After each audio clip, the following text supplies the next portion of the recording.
meninas e meninos! Nesse vídeo a gente vai falar sobre a educação no processo de gestão ambiental e para isso nós vamos conhecer um pouquinho sobre a Lei de Política Nacional do Meio Ambiente. A Lei de Política Nacional de Meio Ambiente foi elaborada em 1981. Na verdade, essa lei só foi publicada aqui no Brasil porque a gente passou uma vergonha muito grande no município de Cubatão com a nuvem de poeira horrorosa que se colocou por lá em razão do polo industrial que ficava instalado na cidade. Cubatão é uma região de vales, então a cidade está no meio das montanhas, assim. Aí o pessoal colocou um monte de indústrias lá, tudo no mesmo lugar, e a fumaça subiu e ficou lá parada em cima da cidade. Só que com isso, houve vários problemas respiratórios entre as crianças, entre os moradores do município, e o negócio ficou tão feio que virou notícia internacionalmente. Eu sei que hoje qualquer coisa vira notícia internacionalmente, mas em 1970, 1980, para um negócio correr o mundo de jornal e de rádio era bem mais complicado. E Cubatão virou notícia num momento em que as pessoas começavam a discutir a questão ambiental,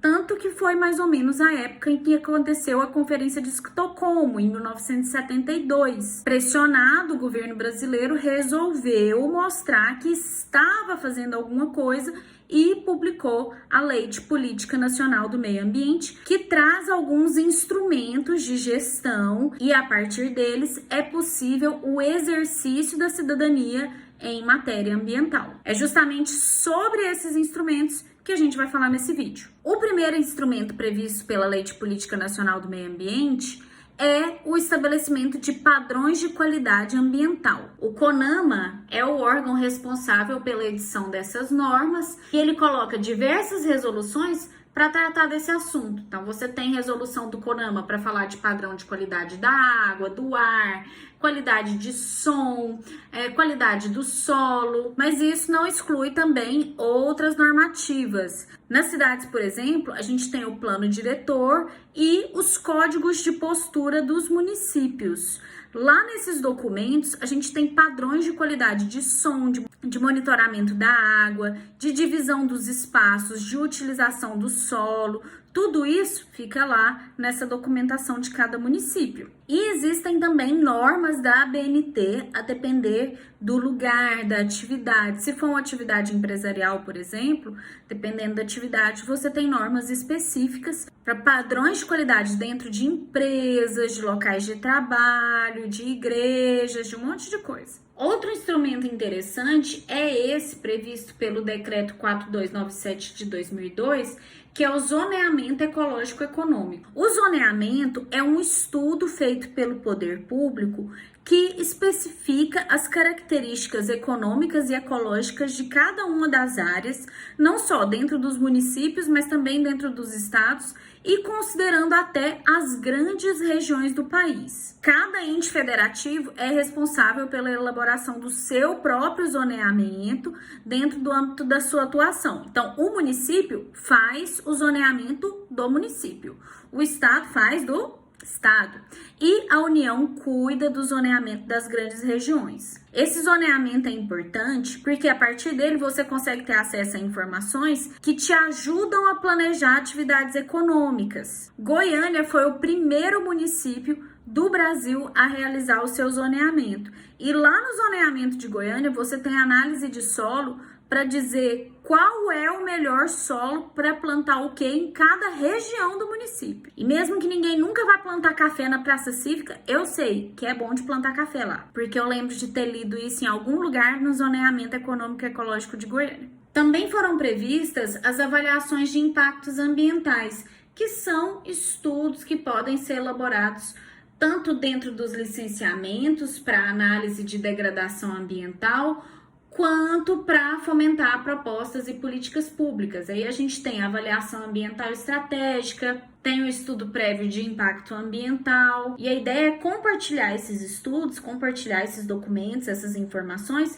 para que haja uma articulação entre os setores e entre os diversos interessados na gestão conjunta do meio ambiente. Afinal, se o recurso é de todo mundo tem interesse em ter acesso a essas informações. O licenciamento é um instrumento que você já conhece. Eu coloquei as resoluções do CONAMA que tem a ver com esse assunto.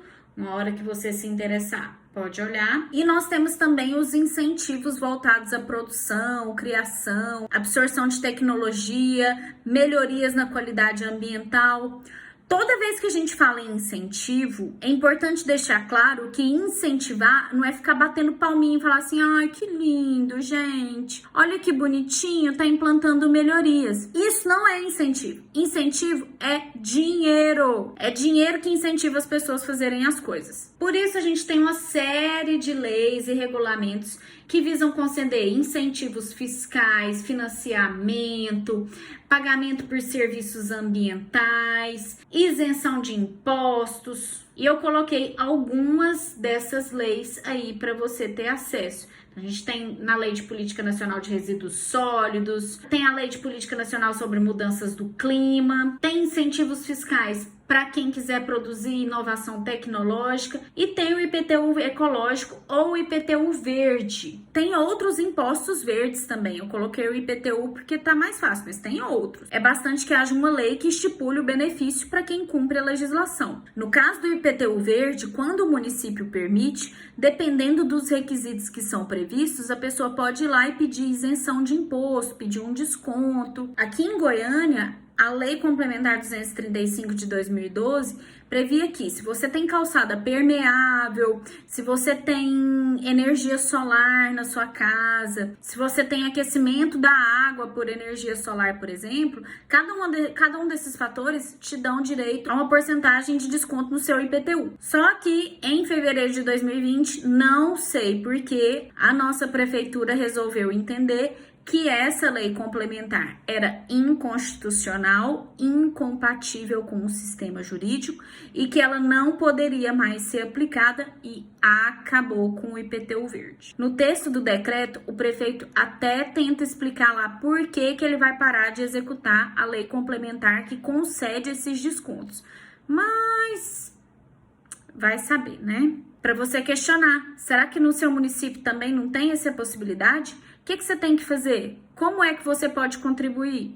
Como você pode ter reconhecidas as boas ações que você já faz mesmo, pelas quais muitas vezes você pagou sozinho para instalar? Outro instrumento importantíssimo na Política Nacional do Meio Ambiente é a criação de espaços territoriais especialmente protegidos, que são as áreas de reserva, são áreas de preservação permanente, reservas legais. Esses espaços especialmente protegidos permitem a conservação da biodiversidade, a recuperação de áreas degradadas. Quando você tem uma queimada em uma região de cerrado, por exemplo, essa região só consegue se reestabelecer se existir um corredor, que é formado geralmente pelos rios e pelas suas áreas de preservação permanente, de modo que o vento e os bichos consigam carregar as sementes até esses espaços que se perderam. Dentro desse cenário, é importante a gente ter vários outros espaços que são protegidos, como as reservas, por exemplo. Então,